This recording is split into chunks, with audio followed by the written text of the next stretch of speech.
through that. But yeah, I mean, oh, because I'm a giant idiot. Okay. Would it work well for these guys to go out on their own, or stick with where they are, or would we just have everything together? Everything fall apart. Oh, you mean, do we want a super team as opposed to them?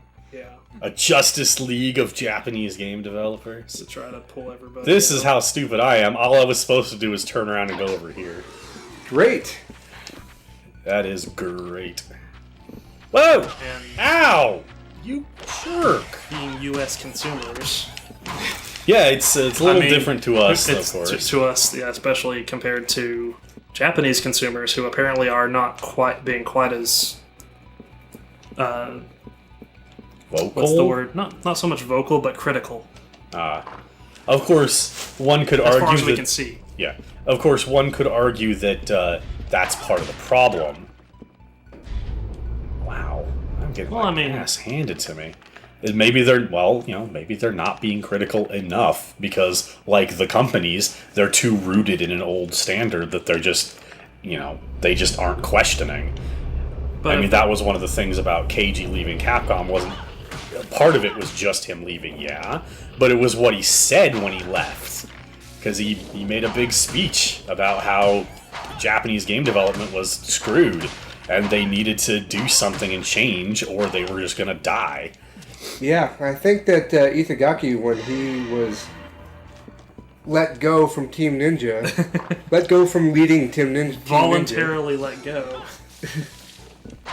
Yeah, not completely voluntarily. Well, when you are supposedly promised something and then told to either quit or deal with it. Oh, bitch ass fuck skank. That's exactly what he said when he walked out.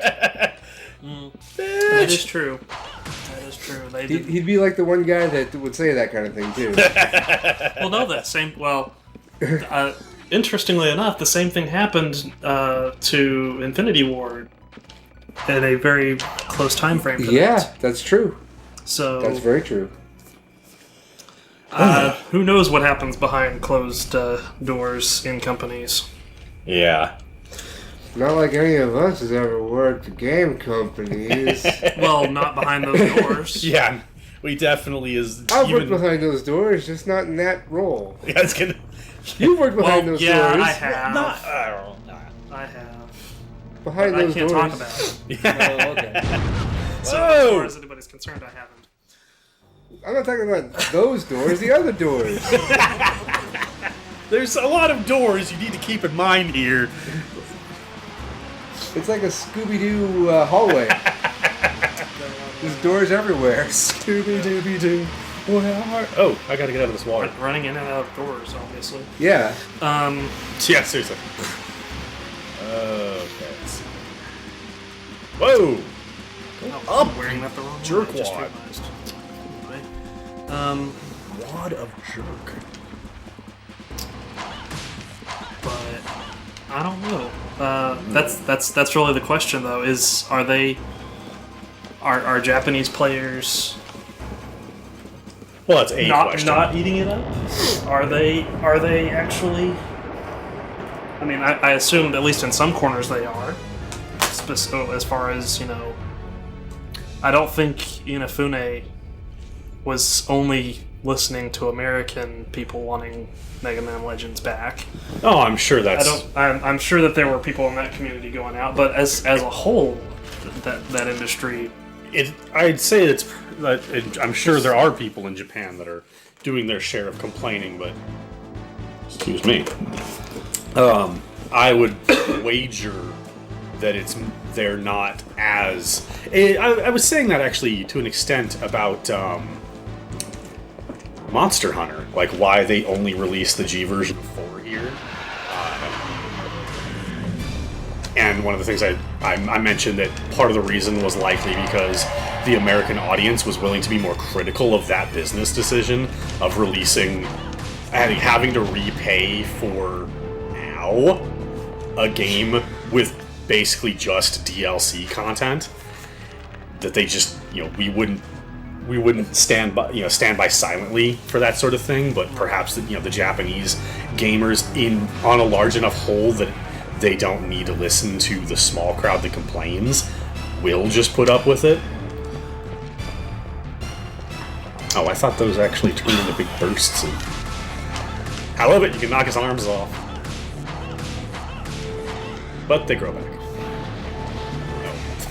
No. Okay. I was actually going for the splitted... Damn it! So, Super Team. Is that what we're talking about? I don't talk about all of it constantly, whatever.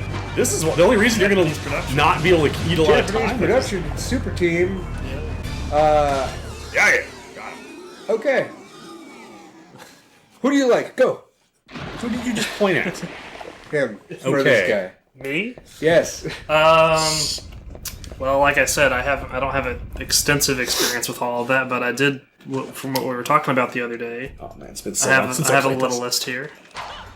You Now- put together a list? He's putting together a list. And the thing is, most of these people were producers, so I'm gonna assume that they just they're not like designers. Very few of them are like programming level anymore, anyway. Right. Well, that's what Well- the rest of your team is for. Yeah, I was gonna say like You can you can contract people for that. There Kind we yeah, as far as programmers go, there's very few rock star programmers. of or artists. Anywhere, pretty much.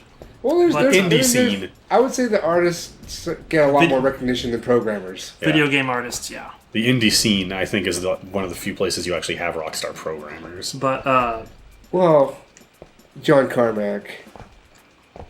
I think we should Oh, do something. oh, the dark screen is going to make this stage really. It's really hard to include anybody that's worked on Can we Nintendo stuff turn because up the they saturation? haven't really done much outside of that. Hopefully with inside the game because Nope. You don't want to mess with the visual settings for when you bring it back. yeah, Yeah, that makes sense. Just saying. It's a thing. Oh yeah.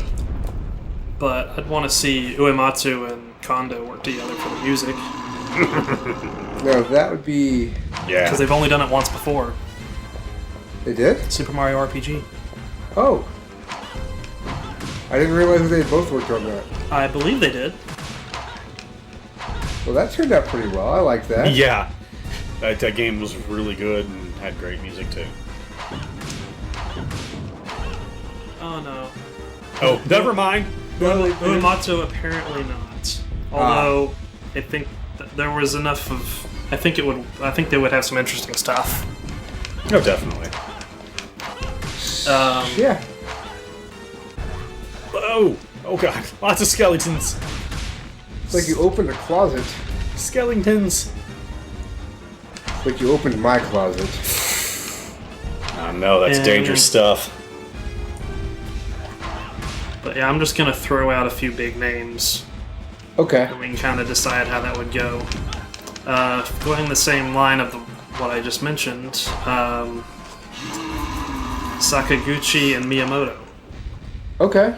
Miyamoto, I'm not so sure because I don't know.